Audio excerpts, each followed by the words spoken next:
Hi all, today we'll learn about Hyper-V backup configuration in Rubric. So to configure Hyper-V backup, we have two ways. So one is Hyper-V backup, Hyper-V host, and second one is SCBMM.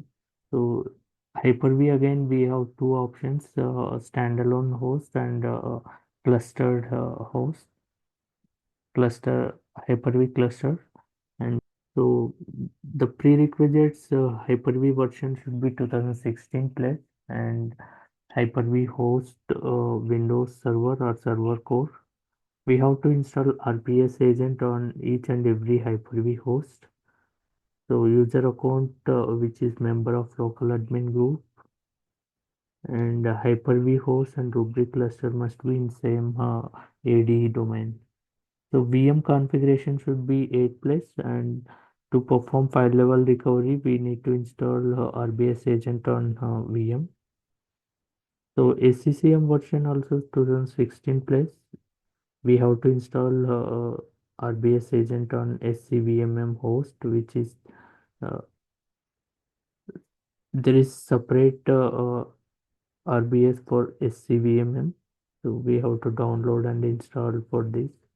And we need one run as account which is a part of local admin group and with the elevation of Hyper-V host. So ports we need outbound ports UTP 137 to 139 for SMB and TCP 445 for SMB and inbound port 12800 and 12801 for RBS connectivity. So to add Hyper-V host, we have to navigate RSC inventory all Hyper-V VMs. So here we can find an option to manage SCVMM host or Hyper-V host. To install or to add uh, host for Hyper-V, we have to select a second option. So once we select, we will land up into Windows host. If we select Hyper-V, I mean manage SCVMM, then we will land up in different page. So once we uh, land in Windows host, so there is an option to add host. Once we select add host, then add host. Once we select the add host, we have to select Rubric cluster, and if we already installed agent, we have to select first option and provide Hyper-V host or uh, Hyper-V host name or IP address. Then we can add the host. So if we select SCBMM, so we have to select Rubric cluster and we have to download agent from here and install on SCBMM host. Once we install, we have to select first option again. I have already installed and registered RBS software. So here SCBMM host name or IP we have to provide. So next, run as account, which is a part of local admin group and elevation with all Hyper-V hosts. Then we have to check this option to install same RBS agent in all Hyper-V hosts. So here we will install only on SCVMM host. So once we check, it will push the agent in all associated Hyper-V hosts. So once we registered, once we added Hyper-V host and SCVMM host, we can see the host under again Hyper-V VMs. So inventory all Hyper-V VMs. So here we can find all added Hyper-V VMs and clusters. So first we right side we can see hosts and clusters. See here we have added a Hyper-V cluster. If we expand this, we can find associated Hyper-V hosts. So if we click here, so we can find all associated VMs.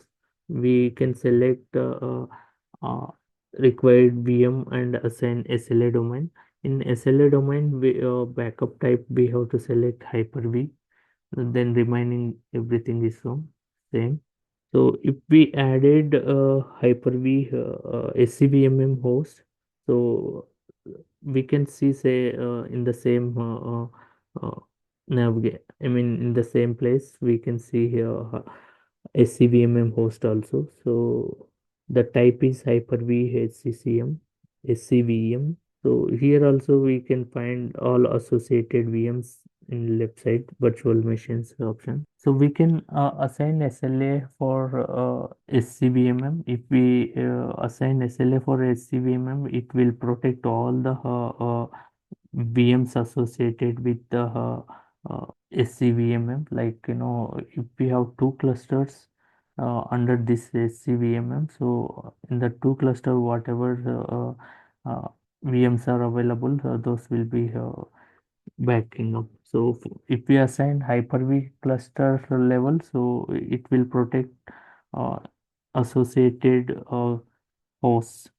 So we can assign SLA for individual hosts also. So if we assign, it will protect associated, VMs. We also can, assign SLA on virtual machine level also. So individual servers we can take backup. So restore options for Hyper-V backup, it is similar to normal vSphere VM recovery. So we have file level recovery. Here we have to install RBS on VM, then live mount instant recovery, export, mount virtual disk, download, everything is same. So there is one more option, batch recovery. Here we can select multiple VMs. Once we selected on top right, we can see three dots there. If we click there, we can get an option recover. If we click on recover, we will get two options here, like latest snapshot and closest snapshot. Latest is recent one, and closest, if we click on closest, we will get option to enter the date. Once we add or entered the date, so nearest snapshot will be restored. So there are three recovery options: live mount, instant recovery, and export. So this is about batch recovery. So that's it. Thank you.